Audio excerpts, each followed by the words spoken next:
Il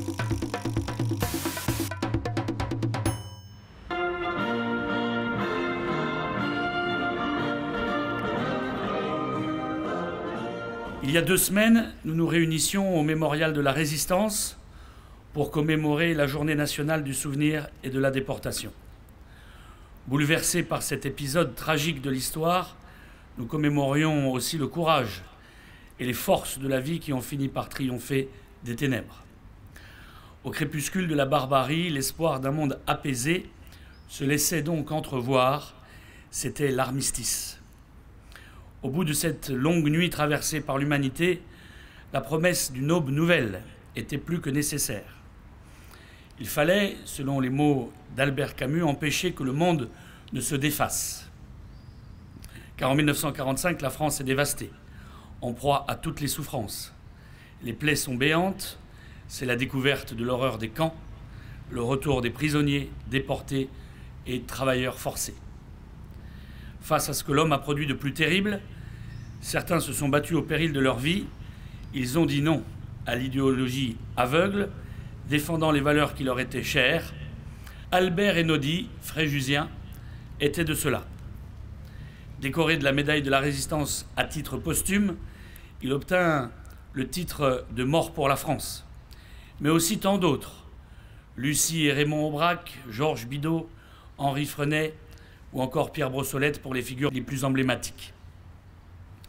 Des milliers d'anonymes surgissant des profondeurs de la France se sont également illustrés pour défendre la France et ont contribué à bâtir cet esprit de résistance. Passeurs de frontières, saboteurs au chemin de fer, familles cachant des juifs, justes parmi les nations, combattants du Vercors et du plateau des Glières.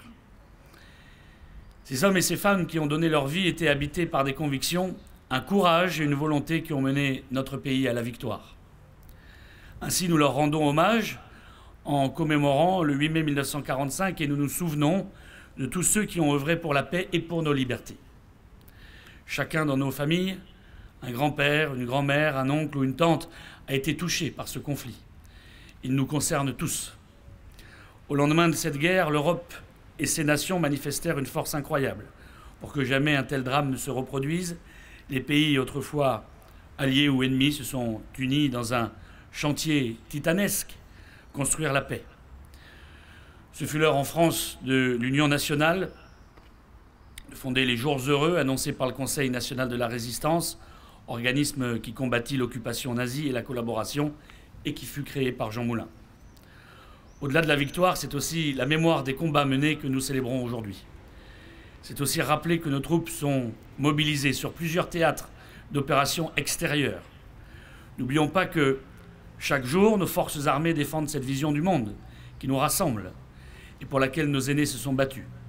Chaque jour, nos militaires, au péril de leur vie, défendent ce que nous avons de plus cher, la liberté.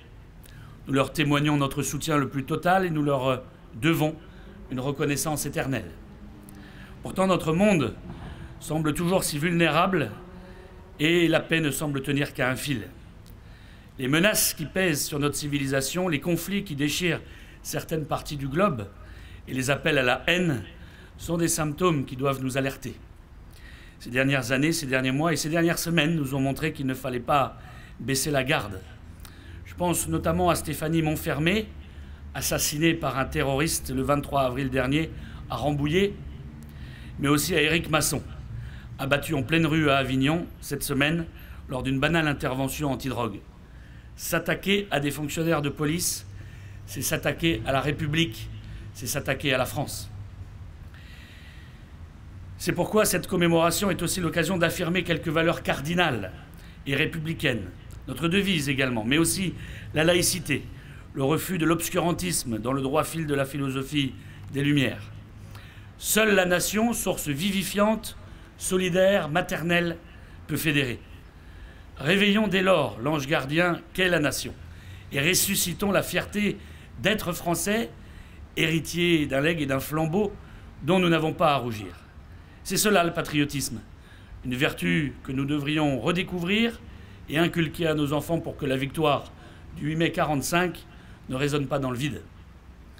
Notre combat à tous, 76 ans plus tard, c'est de ne pas oublier les 50 millions d'êtres humains qui ont péri pendant ces 6 années de guerre. Victimes militaires des combats, victimes civiles des bombardements et victimes de la Shoah. À ce décompte macabre, il faut ajouter 35 millions de blessés et 3 millions de disparus. C'est leur souvenir qui nous invite à l'hommage, c'est leur courage et leur combativité que l'histoire nous exhorte à suivre pour ne pas revivre l'innommable.